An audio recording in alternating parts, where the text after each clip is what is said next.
golf genre is not as big as it used to be. The Tiger Woods Rory PGA franchise has not released a new title for several years now. Plus, I'm waiting for a new home console Mario Golf game since the GameCube.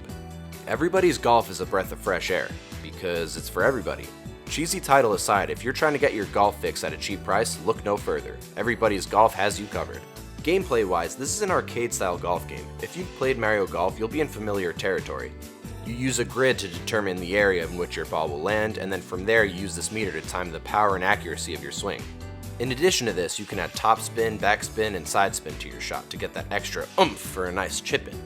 Precision is the name of the game in golf, and if you want to thrive, you need to understand when it's appropriate to risk that power shot or when to take an extra stroke to comfortably remain on the fairway. That type of risk versus reward gameplay is a huge part of golf games. Golf games shine when its physics are consistent and the controls are simple. Everybody's Golf follows both of those principles while maintaining some decent course layouts and a decent amount of content. As a way to encourage new golf players to the golf genre, this is a very fast-paced golf game. There's not a lot of downtime between your swings, which is for the best. Newcomers are welcome in Everybody's Golf. This has to be the best golf game I've ever played from a pure control standpoint. It's incredibly intuitive and easy to line up your shot in the earlier levels. Once more hazards come into play though, you better put on your big boy pants.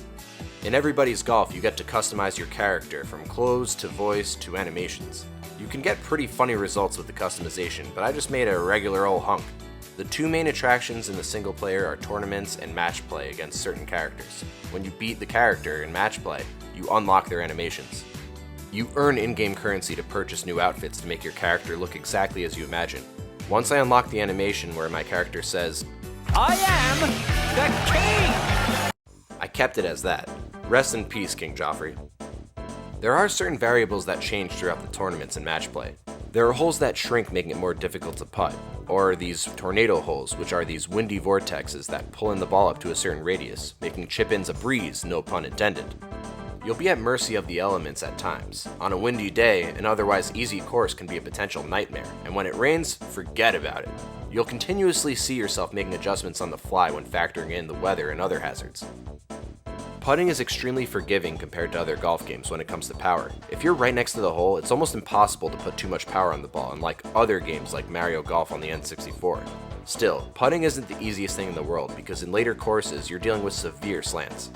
The grid is your best friend when you're putting, and you're going to need to study the hell out of some of these greens if you want to make that long birdie putt to put yourself ahead of the pack. Here's where my praise of this game will get conflicted. There's a gigantic blemish on an otherwise fantastic game, and this has to do with progression. You only start out with one of the 5 courses, and you have to unlock a certain amount of experience points to unlock more courses. In other words, even if you master the course on your first playthrough, you have to keep replaying until you unlock enough XP. This is a very artificial way of progression, and it might be a deal breaker for a lot of people looking for a game where they don't need to sink too many hours into. It was annoying for me, but I have a YouTube channel where I review video games. I'm crazy enough to sink 20 plus hours into a game about golf. Not everyone out there is as crazy as I am though.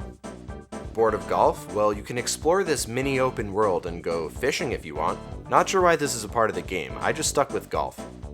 As you get higher in rank, more people enter your hub world where you can explore and find new caddies to join your squad. But I always stuck with my girl Yuka because she's the OG. I'm Yuka. Let's do it to it. Got your back. I'll caddy for you. I'm Yuka. Let's do it to it. Got your back. I'll caddy for you.